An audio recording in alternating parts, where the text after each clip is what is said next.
Welcome back to Insight. We're here at the Sweeney Law Firm studio, and we have Dr. King to give us more information about what happened effective July 1st, 2017 in the state of Indiana. They changed some of the things for victims of medical malpractice. Yes, finally. After 15 years of not changing the cap is going to go up.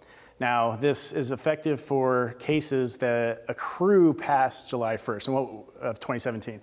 And what we mean by that is essentially, if the malpractice occurred after July 1st, 2017, then the cap on damages has actually gone up as of July 1st. So it's important why, because I'm sure there's people's first gut instinct is, well, why does the cap need to go up?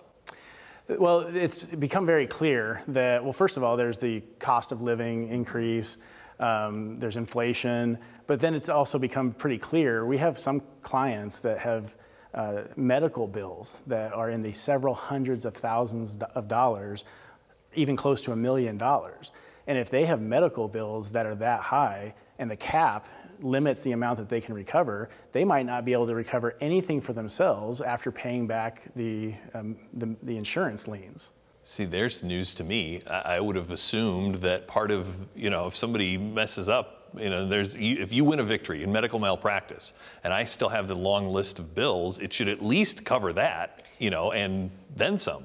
It covers the bills that you might have and the insurance, what the insurance has paid, and then what's left over then potentially goes to the client. But because the cost of medicine is increasing, the cap on damages needs to increase. Okay, so and they've changed some other things too. There used to be, how did this 4-stage, what's all that? So the way that the fund pays out, in Indiana, there's 2 different types of payout. The doctor themselves have an insurance policy that pays out a small portion under the cap, which the current cap before July 1st is $1.25 million. Okay. That's going up to $1.65 million is the total amount that can be paid out for medical malpractice. The doctor's insurance company only has to pay out a very small portion of that. The rest of it gets paid out by the Indiana Department of Insurance. There's a fund that doctors pay into called the Patient Compensation Fund, and they are the ones that pay out the bulk. Now, they have typically only paid out, it used to be only twice per year. Just recently, they moved to a quarterly payment system, so they pay 4 times a year.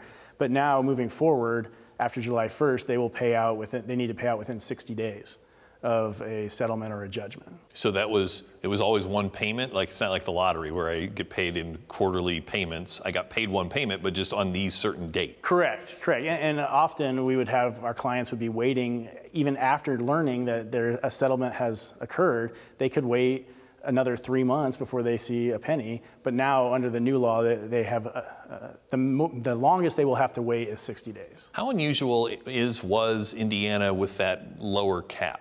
So what we have in Indiana is a hard cap, meaning even if you have medical bills greater than $1.25 million under the current cap, you can't get a penny more.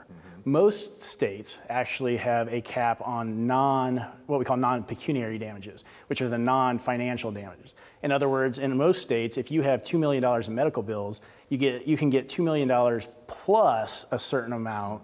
In Indiana, that's not the case. It is a hard cap, and there are very few states like that in the United States. Yeah, it doesn't seem right, just in that explanation of it. We don't believe it's right. The plaintiffs' firms would like to see that changed. But that's, even under the new laws, which are good because the caps are going up, they still stuck with the hard cap. All right, well, it's a lot of things to learn in 4 minutes, and it's a much better time to connect yourself with Sweeney Law Firm and get that initial consultation for free. You can find out more at SweeneyLawFirm.com, and we will be right back on Insight.